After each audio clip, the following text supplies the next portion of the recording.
르네상스 시대의 위대한 외교관이자 궁정신하였던 니콜로 마키아벨리는 이렇게 썼다.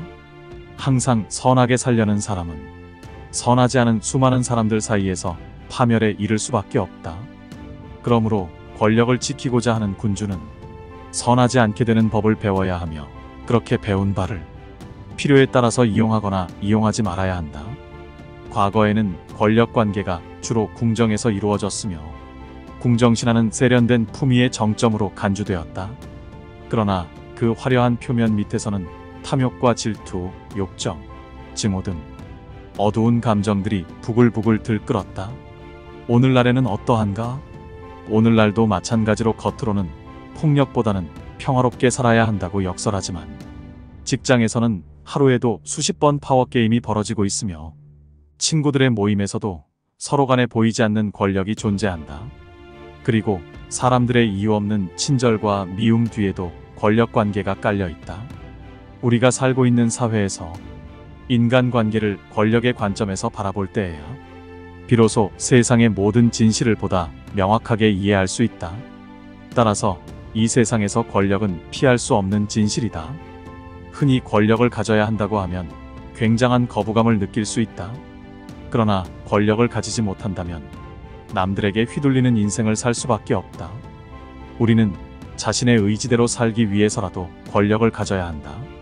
이때 권력을 교활한 것, 무자비한 것으로 생각하지 말고 자신이 세상을 자유롭게 살기 위한 힘이라고 관점을 바꾸어 생각하자. 그리고 자신만의 삶을 살기 위해서는 이런 힘을 인식하고 갖추도록 노력해야 한다. 로버트 그린은 현대의 마키아벨리로 불리운다. 그는 권력의 법칙이라는 책을 통해서 3000년의 동서양의 권력자들과 그 주변 인물들을 연구한 결과를 보여주었다. 그는 수많은 권력자들의 사례를 통해 권력을 48가지 통찰로 정리하고 현대적인 의미로 재해석하였다. 그의 재해석은 인간관계와 처세의 탁월함을 보여준다. 오늘 우리는 그의 책을 통해 권력의 5가지 법칙과 상대방이 알지 못하는 사이에 은밀히 지배하는 방법을 함께 배우고자 한다. 그럼 책 속으로 함께 들어가 보자. 가장 다루기 힘든 5가지 유형. 권력의 기술에서 최고 경지는 양떼 속의 늑대를 구분하고 산토끼 무리 속의 여우를 찾아내며 독수리 무리 속의 매를 식별해내는 능력이다. 그런 것들을 잘 구별해낸다면 당신은 사람들에게 무리한 수를 구사하지 않고도 성공을 거둘 수 있을 것이다. 하지만 접촉하는 모두를 아무런 구분 없이 맹목적으로 대한다면 당신의 눈에서 눈물이 마를 날이 없을 것이다. 따라서 인간의 유형을 파악하고 그에 맞춰 행동하는 능력을 갖는 것은 대단히 중요하다. 여러 인간의 유형 중에 가장 위험하고 다루기 힘든 5가지 유형이 있다. 첫째, 뱀처럼 교활하면서 기억력이 뛰어난 유형. 상처를 입거나 기만을 당했을 때 이런 유형의 사람은 자신의 분노를 겉으로 드러내지 않는다. 그는 이해타산을 계산하며 꾹 참는다. 그러다 묵은 빚을 청산할 수 있는 기회가 오면 가차없이 보복을 한다. 이런 사람은 그의 생활 다른 부분에서 드러나는 이해타산과 교활함을 통해 식별할 수 있다. 그는 대개 냉정하고 인정이 없다. 이런 뱀과 같은 유형에게는 더욱 신중해야 하며, 만약 그에게 어떤 식으로 해를 끼쳤다면 그를 완전히 몰락시키거나 완전히 제거하라. 둘째, 거만하고 자존심 강한 유형. 이들이 중요하게 생각하는 것은 자존심이다. 이런 사람을 만나서 자존심을 건드리는 행위는 대단히 위험하다. 약간이라도 무시하는 태도를 보였다간 엄청난 폭력이 더해진 복수를 불러오게 된다. 당신은 이렇게 말할지도 모른다. 나는 그저 파티 석상에서 이런저런 이야기를 했을 뿐인데 게다가 다들 취해 있었다. 당신이 어떤 마음으로 그런 말을 했는지 전혀 중요하지 않다. 이런 사람들의 과도한 반응은 전혀 근거가 없으며 막무가내로 달려든다. 따라서 그를 이해해보려고 해봐야 아무 소용이 없다. 만약 과민한 데다 자존심이 강한 상대를 만난다면 곧바로 도주하라. 그런 사람에게는 아무것도 기대할 수 없기 때문이다. 셋째, 자신감이 없는 유형. 폭력성이 덜하고 식별하기가 더 어렵다. 그의 자아는 취약하고 자신감도 대단히 부족하다. 그래서 만약 자신이 기만이나 공격을 당했다고 느끼면 쉽게 상처 입고 속에서 부글부글 끓는다. 그는 평생이 걸리더라도 야금야금 끈질기게 당신을 공격해 결국에는 큰 상처를 입히는 스타일이다. 이런 유형의 사람을 기만하거나 해를 끼쳤다는 사실을 깨달았을 경우 오랜 기간 그의 눈에서 멀어져야 한다. 넷째, 의심이 많은 유형. 그는 다른 사람들에게서 자신이 보고 싶은 것만 보며 모든 사람이 자신을 노리고 있다는 상상에 빠져 있다. 균형 감각이 부족하기 때문에 쉽게 속는다. 그의 의심 많은 본성을 자극하면 그는 쉽게 다른 사람을 적대하게 된다. 하지만 그의 의심이 당신을 향하는 경우 몸조심을 해야 한다. 다섯째, 솔직하고 대체로 지능이 뛰어나지 않은 유형. 이들을 봉이라고 생각하고 속이기 쉽다고 생각하지만 그렇지 않다. 왜냐하면 이들은 지력이 부족하여 자신에게 돌아오는 이득조차 계산하지 못하기 때문이다. 이런 유형의 사람이 위험한 이유는 그가 남에게 해를 끼치거나 보복을 하기 때문이 아니라 그를 속이려고 노력하는 동안 당신의 시간과 에너지, 자원을 비롯해 온전한 정신마저 낭비할 수 있기 때문이다. 이런 사람을 식별할 수 있도록 하기 위해서는 일종의 농담이나 재미있는 이야기를 준비해 두어야 한다. 만약 그의 반응이 신통치 않다면 바로 이 유형의 사람을 상대하고 있다고 봐도 된다. 권력을 잡고 유지하는데 가장 중요한 것은 사람을 평가하고 우리가 누구를 상대하고 있는지를 판단하는 능력이다. 그런 역량이 없다면 장님이나 다름없다. 즉, 엉뚱한 사람을 작업 대상으로 고르게 되는 것이다. 당신은 그에게 아첨을 한다고 생각하지만 실제로는 그를 모욕하고 있을 수 있다. 어떤 행동에 돌입하기 전에 상대가 어떤 유형인지를 가늠해보라. 상대를 파악할 때 다음 두 가지 사항에 유의하라. 첫째, 결코 자신의 본능에 의지하지 말라. 부정확한 지표에 의존할 경우 최악의 실수를 저지르게 된다. 상대를 파악하는 전술은 오직 구체적 지식을 수집하는 것밖에 없다. 둘째, 외형을 절대 신뢰하지 말라. 뱀의 심장을 가진 자는 그것을 감추기 위해 친절을 가장할 수 있다. 겉으로는 난폭한 자가 실제로는 겁쟁이인 경우도 많다. 그들의 외형을 꿰뚫고 표리부동한 측면을 볼 수 있어야 한다. 상대방이 스스로 각색하여 제공하는 겉모습을 그대로 받아들이지 말라. 외형은 거의 신뢰할 수 없는 정보다. 사람을 움직이고 지배하는 7가지의 법칙. 법칙 1. 불행하고 불운한 자들을 피하라. 다른 사람의 불행 때문에 죽을 수도 있는 법이다. 인간의 감정은 전염성이 강하기 때문이다. 물에 빠진 사람을 돕는다고 느끼다가 당신도 함께 빠져버릴 수 있다. 불행한 자들은 때로 불행을 자초하기도 하며 당신과 함께 그것을 나누려 하기도 한다. 그들은 파괴적인 행동을 일삼고 다른 사람들을 불안정하게 만든다. 그들을 잡아 일으켜줄 수 있다면 다행이지만 그랬다간 오히려 그들의 불행에 함께 빠져들기 십상이다. 인간은 가까이 있는 사람들의 분위기와 감정, 심지어 사고방식에 쉽게 감염되는 존재이기 때문이다. 감염원과 어울렸다간 당신의 귀중한 시간과 에너지만 허비할 수 있다. 그 중에서도 항상 불만족인 사람을 가장 조심해야 한다. 이런 사람으로부터 스스로를 지키려면 그들이 다른 사람에게 어떤 영향을 미치고 있는지를 판단하면 된다. 이들은 불행을 자초하고 과거가 파란만장하며 인간관계가 좋지 않고 삶의 이력이 불안정하며 당신을 휘둘러 사리분별을 잃게 하는 특징이 있다. 이런 특징을 통해 스스로에게 사전 경고를 하고 그들의 눈 속에서 불만족을 읽어내는 법을 배워야 한다. 발타사르 그라시아는 이렇게 말했다. 행운이 있는 자를 알아보고 그들을 친구로 삼아라. 또 불행한 자들을 알아보고 그들을 피할 수 있도록 하라. 불행은 보통 어리석은 대가로 찾아오는 법이며 불행만큼 전염성 강한 만성병도 없다. 그러니 불행의 기미가 털끝만큼이라도 보이거든 절대 문을 열어주지 말라. 다른 사람의 불행 때문에 당신이 죽지는 말라. 당신과 같은 결점을 가진 사람과 어울려서는 절대 안 된다. 그랬다간 당신의 결점이 한층 강화될 것이다. 법칙 2. 상대보다 멍청하게 보여라.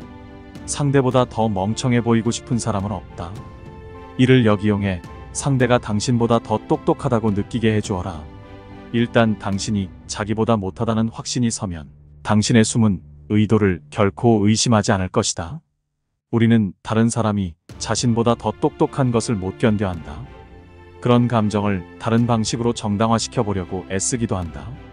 지능이라는 개념은 사람들 대부분의 허영에서 실로 큰 비중을 차지한다. 따라서 부주의하게 다른 사람의 두뇌를 모욕하거나 이의를 제기하는 짓은 치명적인 결과를 초래할 수 있다. 그것은 도저히 용서할 수 없는 죄가 된다. 하지만 이 철칙을 유리하게 활용하는 능력만 갖추면 당신은 온갖 종류의 속임수를 구사할 수 있게 된다. 상대가 당신보다 더 똑똑하다고 느끼게 만들면 그들은 우월감에 빠져 당신을 전혀 의심하지 않게 된다. 그때 당신은 상대를 제압할 수 있다. 중국에는 돼지 가죽을 뒤집어 쓰고 호랑이를 사냥한다는 속담이 있다. 사냥꾼이 돼지 가죽을 뒤집어 쓰고 돼지 코 모양의 주둥이를 달고서 돼지 소리를 내며 호랑이에게 접근하는 사냥 기법에서 나온 말이다. 호랑이는 돼지가 가까이 온다고 생각하고 손쉬운 먹잇감을 얻는 공상에 빠진 채 기다린다. 하지만 최후에 웃는 것은 사냥꾼이다. 이 기법은 호랑이처럼 거만하고 자부심 강한 상대에게 잘 먹혀든다. 그들이 당신을 쉽게 생각할수록 형세를 뒤집기도 쉽다. 또한 야망을 갖고 있지만 아직 낮은 지위에 속해 있을 때도 매우 유용하다. 취향이나 교양 역시 인간의 허영심에서 지능 다음으로 높은 자리를 차지한다. 상대가 당신보다 더 교양이 있다고 믿게 하라. 그러면 상대는 방패를 내릴 것이다. 당신은 상대가 더 똑똑하고 더 세련됐다고 느끼게 만들어야 한다. 우월감에 빠진 상대는 당신을 계속 주변에 머물게 할 것이다. 당신이 그들 주위에 머무는 기간이 길어질수록 그들을 속일 수 있는 기회도 더 많아질 것이다. 당신이 똑똑하다는 것을 보여주는 것이 도움이 되는 경우는 거의 없다. 당신은 항상 실제보다 멍청하게 보이는 것이 좋다. 만약 사람들이 우연히 우리가 겉보기보다 훨씬 더 똑똑하다는 사실을 알았을 때 그들은 당신이 사려 깊은 사람이라고 생각하고 처음부터 똑똑한 모습을 보였을 경우보다 훨씬 더 존경하게 된다. 법칙 3. 분노하지 말아라. 쇼펜하우어는 이렇게 말했다. 가능하면 그 누구도 당신에게서 저기를 느끼지 못하게 해야 한다. 상대방에게 화가 나서 말을 하거나 말이나 표정 속에 증오를 보여선 안 된다.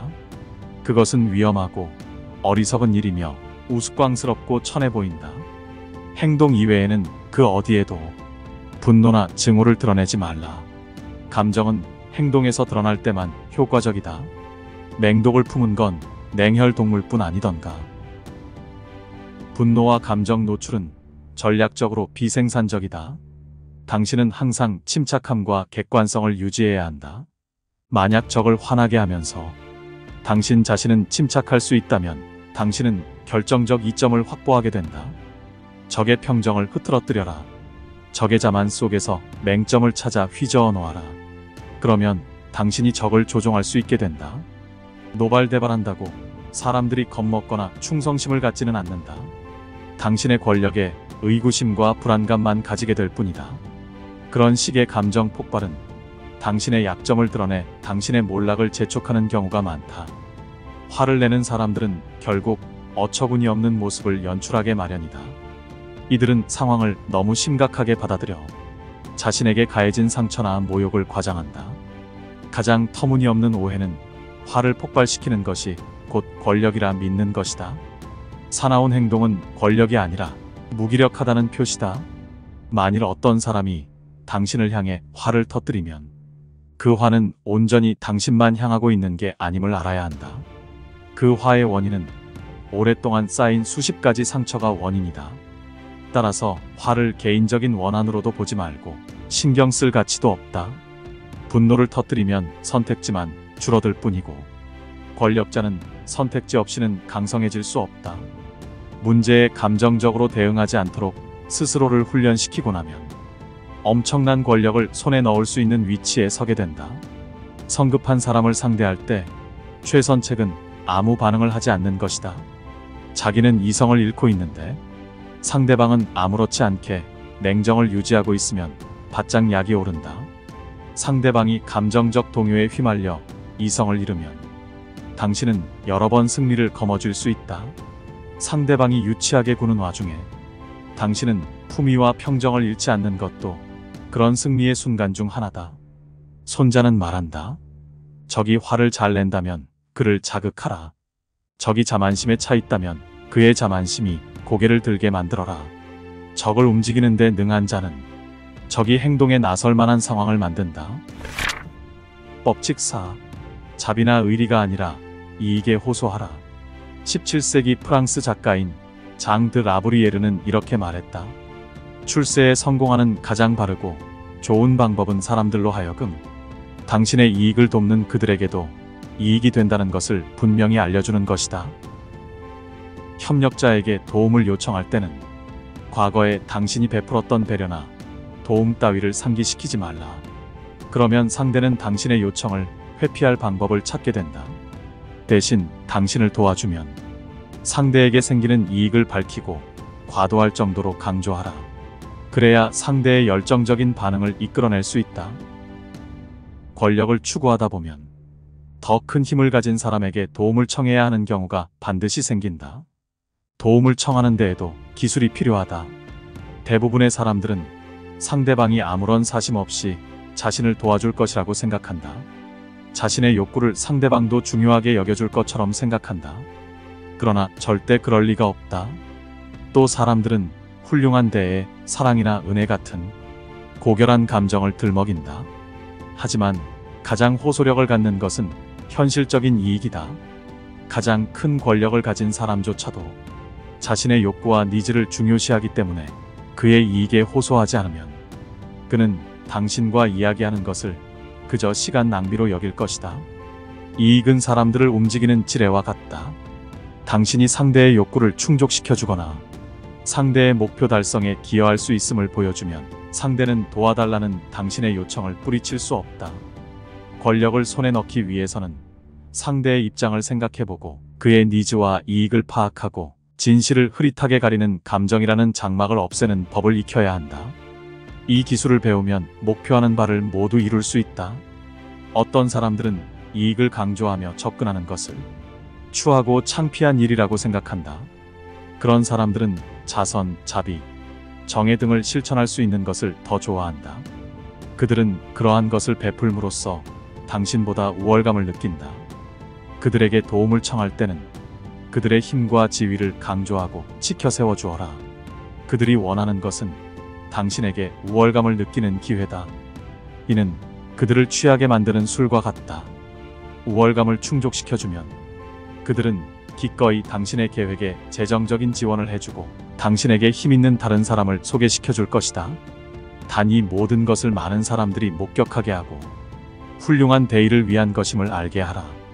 따라서 모든 사람에게 이익이라는 동기를 이용해 접근해서는 안 된다. 이익을 쫓아 움직이는 사람으로 비치기 싫어하는 이들도 있기 때문이다. 그들은 자비와 선한 마음을 과시할 기회를 원한다. 주저하지 말고 그들에게 그런 기회를 주어라. 그들로서는 도움을 요청받는 것이 전혀 나쁜 일이 아니다. 사실 그들은 베푸는 것 또는 베푸는 것처럼 보이는 것을 좋아한다. 또한 힘 있는 사람들 사이에도 차이가 있음을 명심하고 그들을 움직이게 만드는 것이 무엇인지 파악하라. 상대에게 탐욕스러운 기질이 엿보인다면 절대 자비에 호소하지 말라. 상대가 자비롭고 우아하게 보이고 싶어 한다면 절대 탐욕에 호소하지 말라. 법칙 5. 별다른 노력 없이 성과를 달성한 척하라. 르네상스 시대 이탈리아 궁정 외교관이었던 발다사레 카스틸리오네는 이렇게 말했다. 아무리 평범할지라도 어떤 일이든 태연하게 해내면 그것을 행한 사람의 능력이 드러날 뿐 아니라 그의 능력이 실제보다 훨씬 뛰어난 것처럼 여겨진다. 보는 사람 입장에서는 수월하게 무언가를 해내는 사람이 틀림없이 실제보다 훨씬 뛰어난 기술을 갖고 있다고 믿게 되기 때문이다. 당신의 행동은 자연스러워 보여야 하고 또 쉽게 실행되는 것처럼 보여야 한다. 모든 노고와 수단, 계책을 절대 드러내지 말라. 행동할 때는 별다른 노력을 기울이지 않는 것처럼 보여라. 훨씬 더 많은 것을 할 수 있다는 듯이 말이다. 얼마나 열심히 노력하는지 드러내고 싶은 유혹을 물리쳐라. 능력에 대한 의문만 키울 뿐이다. 다른 사람들에게 당신만의 비결을 가르쳐 주지 말라. 당신에게 불리한 쪽으로 역이용될 수도 있기 때문이다. 사람들 앞에 나서기 전에 끝없이 연습하고 연구해야 한다. 침착한 모습 뒤에 숨겨진 땀과 노력을 드러내지 말라. 그것을 드러내면 근면하고 정직한 사람으로 비칠 것이라고 생각할지 모르지만 더 약한 존재로 비칠 뿐이다. 사람들은 자신도 연습하고 노력하면 당신처럼 해낼 수 있다고 생각할 것이다. 당신이 흘린 땀과 당신의 비결을 감추어라. 그러면 신과 같은 고상함과 평정을 가진 사람으로 보인다. 인간은 신이 가진 힘의 원천을 결코 볼 수 없다. 단지 그 결과만을 볼 뿐이다. 사람들은 범상치 않은 재주를 보면 찬탄을 보낸다. 그것이 자연스럽고 우아하면 그 찬탄은 10배로 늘어난다. 르네상스의 위대한 예술가들은 작품을 창조하는 과정을 철저하게 숨겼다. 그리고 완성된 작품만을 대중 앞에 드러냈다. 미켈란젤로는 심지어 교황에게도 작품이 탄생하는 과정을 보여주지 않았다. 르네상스 예술가들은 후원자에게도 자신의 작업실을 공개하지 않았다. 다른 사람이 자신을 모방할까봐 두려워서가 아니었다. 중간 과정을 공개하면 자연스러운 아름다움이 걸작을 대면하는 순간의 경외감이 훼손되기 때문이다. 권력은 당신이 창출하는 외양과 환상에 크게 의존한다. 당신이 대중 앞에서 하는 행동은 예술작품과 같다.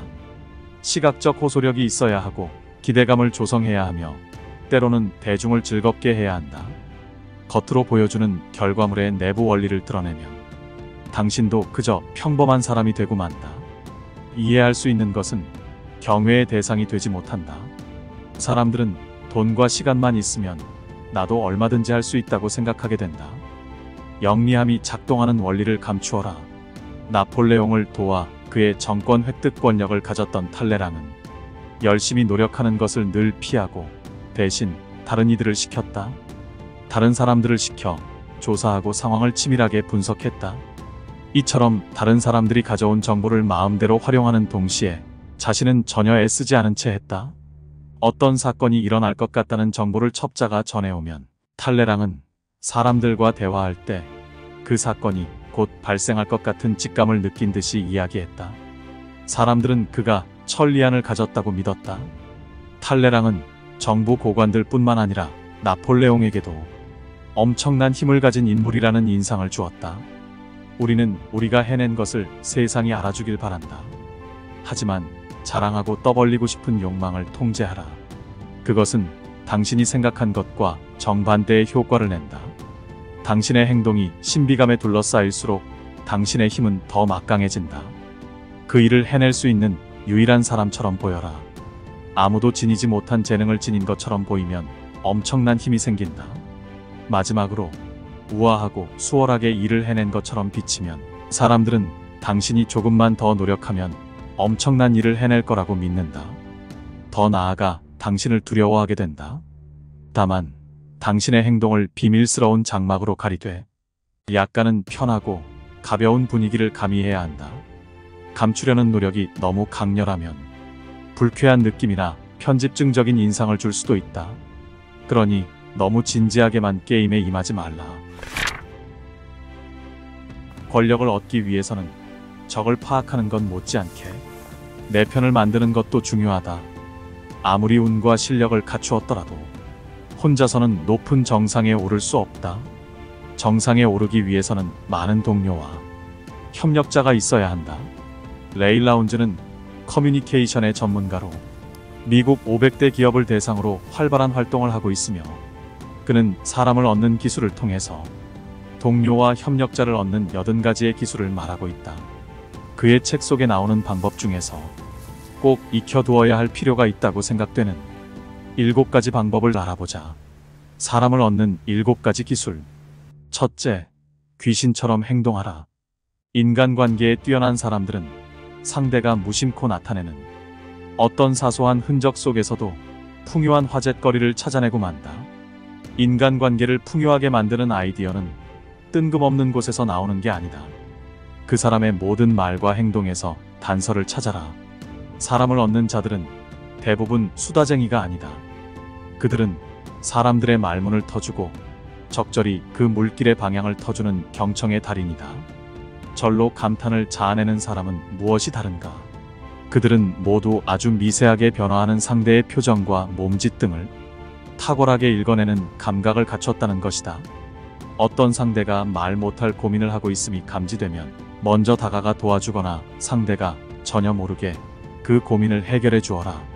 그가 먼저 말하지 않아도 당신이 먼저 다가가라. 당신은 결코 귀신이 될 수 없지만 노력을 통해 귀신처럼 행동할 수는 있다. 상대를 내 사람으로 만들려면 귀신처럼 행동하라. 둘째, 함께 울고 웃어라. 새로운 상대에게 원하는 것이 있다면, 새로운 상대와 진심 어린 관계를 형성하고 싶다면 아이처럼 마음을 열고 몸을 활짝 열어젖혀라. 그러면 사교적인 자리 또는 잘나가는 비즈니스맨들의 모임에서 상대가 누구든 간에 당신이 원하는 것을 좀 더 쉽게 얻는데 도움이 된다. 만나는 사람이 누구이든 아이의 마음을 받아주는 기술을 이용하라. 상대방을 소개받기 무섭게 그 사람에게 잘해주어라. 모든 사람의 내면 깊숙한 곳에는 자신이 매우 특별하다는 점을 알리기 위해 유아 침대에서 울부짖는 아기와 같은 마음이 자리잡고 있음을 명심하라. 당신과 대화하는 상대 또한 덩치만 커다랄 뿐 속마음은 천진한 어린아이에 불과하다. 상대가 어떤 일로 몹시 화가 나 있을 때는 당신도 함께 화를 내주고, 어떤 일로 속상해 있다면 당신도 함께 속상한 표정을 지어주어라. 상대의 목소리 톤에 당신의 목소리를 맞춰라.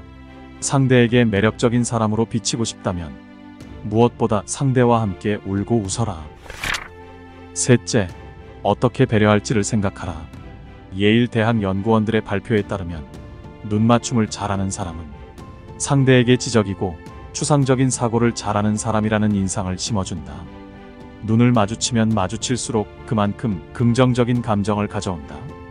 강렬한 시선을 받은 사람은 심장박동이 증가하고 아드레날린이 분비된다. 비즈니스 미팅이나 사교 모임에서 의식적으로 상대를 지속 응시해보라. 상대는 자신이 당신을 사로잡았다고 느낀다. 그리고 결국 당신에게 호감과 매력을 느끼기에 이른다. 배려는 상대의 호의에 대해 어떤 피드백을 줄 것인지에서 출발한다. 아무리 바쁘고 경황이 없다 하더라도 상대의 호의를 무심코 물리쳐서는 안 된다. 상대가 호의를 보이면 어떻게든 상대의 호의가 당신에게 전달될 수 있도록 당신은 상대를 배려해야 한다. 따라서 무엇을 배려할지보다는 어떻게 배려할 것인지를 늘 고민하고 노력하라. 그러면 늘 당신에게 호의를 전달하고자 하는 사람들에게 둘러싸여 박수를 받게 될 것이다. 넷째, 상대에게 스포트라이트를 비춰라. 대화를 할 때 자신이 잘 아는 이야기라도 섣부르게 상대의 말을 자르고 들어가지 말고 상대가 자신이 아는 것을 모두 독백하듯 이야기할 때까지 참을성 있게 들어주어라. 상대가 자신의 얘기를 즐기도록 중간중간 고개를 끄덕이거나 박수를 치는 등 적절한 추임새를 넣어주어라. 그리고 나서 당신도 상대의 주제에 관심이 있다고 지나가듯 겸손하게 말하라. 그러면 상대는 자신을 배려해준 당신에게 깊은 호감과 인상을 받게 된다. 누군가를 만날 때는 회전하는 커다란 스포트라이트가 당신과 그 사람 사이에 있다고 상상하라. 당신이 말을 할 때 스포트라이트는 당신을 빛내고 있다. 그 사람이 말을 할 때는 스포트라이트가 그를 빛내고 있다. 누구나 스포트라이트를 받고 싶어 한다. 따라서 당신이 스포트라이트에서 멀어지면 상대는 당신을 흥미롭고 각별하게 여기게 될 것이다. 다섯째, 어휘력이 풍부한 사람이 되라. 상투적인 말을 반복하는 것과 겸손은 다르다. 적어도 하나 이상은 남다른 노하우를 직간접적으로 상대에게 알려주어야 한다. 상대가 원하는 것을 알려주지 않는 건 결코 겸손이 아니다. 상대가 원하는 것을 기술적으로 충족시켜주며 늘 상대를 자신보다 먼저 앞세울 때 겸손한 사람으로 비친다. 상투적인 접근법으로 대인관계가 뛰어나고 성공한 사람에게 다가서지 마라. 상대를 내 사람으로 만드는 데는 단어 4개면 충분하다. 똑똑하다, 멋지다, 대단하다, 좋다. 단 주의할 점이 있다. 이들 단어 각각을 대체할 수 있는 다양한 동의어를 알고 있어야 한다. 가령 똑똑하다의 동의어로서 재치 있다, 지혜롭다, 영리하다, 슬기롭다 등과 같은 어휘들을 풍부하게 갖춘 다음 이를 적재적소에 활용하라. 그러면 상대방은 당신을 한결 매력적이고 지적인 사람으로 각인할 것이다. 6번째, 오래된 친구처럼 대하라. 인생에서 당신이 만날 새로운 상대는 일면 머리기사에만 관심이 있는 게 아니다. 맨 마지막 면, 오늘의 운세란에서 당신은 당신 인생에 결정적인 영향을 끼칠 사람을 만날 수도 있다는 점을 잊지 마라. 당신이 참석해야 할 모임이 어떤 특정한 직종에 종사하는 사람들의 모임이라면 주간지를 읽고 가라. 다양한 잡지를 탐독하면 그들이 어떤 고민을 하고 있고 어떤 것을 원하고 어떤 것을 발전시켜 나가는지에 대해 속속들이 알 수 있다. 누군가를 좋아하는 것처럼 행동하면 실제로 누군가를 좋아하게 된다. 사랑이 사랑을 낳고 호감이 호감을 낳으며 존경심이 존경심을 낳는 법이다. 상대를 만날 때 오랜만에 만난 친구처럼 기쁨을 얼굴에 드러내고 매우 따뜻하고 반가운 반응을 보여라. 그러면 당신을 진심으로 좋아하는 새롭지만 오래된 친구를 사귈 수 있게 된다. 그를 오래된 친구처럼 생각하면 기분 좋은 표정과 눈썹을 무의식적으로 부드럽게 하는 것에서부터 발의 자세에 이르기까지 신체에서 놀라운 연쇄 반응을 일으킬 것이다. 7번째, 가장 먼저 박수 쳐라. 칭찬을 장황하게 늘어놓지 마라. 단지 상대에 대한 핵심 사항만 함축적으로 말하라. 그리고 스쳐 지나가듯 가볍게 말하면 더욱 효과적이다. 상대를 칭찬할 때는 정말 말을 아껴라. 아끼고 또 아껴라. 당신의 프레젠테이션에서 누가 가장 먼저 반응하는가? 리더십이 있는 사람들이 가장 먼저 박수를 친다. 박수를 치는 첫 번째 사람이 되는 것은 핵심 인물이 당신을 자신과 똑같은 사람으로 보게 만드는 것이다. 청중이 아무리 적다 하더라도 제일 먼저 박수를 쳐라. 모든 사람이 어떻게 반응하는가 살피면서 기다리지 마라. 서너 명밖에 되지 않는다 하더라도 연사의 아이디어를 첫 번째로 강조하는 사람이 되고 뛰어난 아이디어라고 첫 번째로 말하는 사람이 되라. 이는 당신이 본능적으로 그를 신뢰한다는 긍정적인 증거들이다. 권력이란 말은 우리 마음속에서 참 불편한 감정을 일으킨다. 하지만 그것을 간과했을 때는 더욱 비참해질 뿐이다. 로버트 그린의 권력의 법칙은 불편하지만 반드시 알아야 할 권력의 법칙들을 알려주었다. 우리가 보는 세상은 평등하게 보이지만 그 내면에 숨어있는 권력이나 힘들은 실제 살아서 움직이며 수시로 변하고 있다. 권력 속에 있는 다양한 이해관계와 유형들을 파악하기 위해서는 오늘 배운 대로 항상 주의 깊게 관찰하고 그에 맞추어 행동하여야 한다. 그의 권력에 대한 통찰은 너무 날카롭고 직설적이기까지 하여 책을 읽는 내내 놀라움을 금치 못했다. 따라서 오늘 배운 5가지의 법칙들은 여러 번 생각을 정리하고 되새겨 보아야 할 것이라 생각된다. 여러 번 반복을 통해서 익힌다면 권력의 법칙들이 차츰 몸에 익을 것이다. 또한 같이 소개한 레일 라운지 사람을 얻는 기술을 우리가 사는 삶에서 적용해 본다면 인간관계에 좋은 결과를 얻게 될 것이라 확신한다.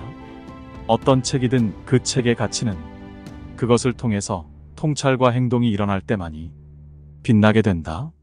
오늘 소개한 책 속의 내용들이 당신의 인생을 재창조하는 계기가 되길 바라며 마지막으로 발타사르 그라시안의 말로 끝을 맺고자 한다.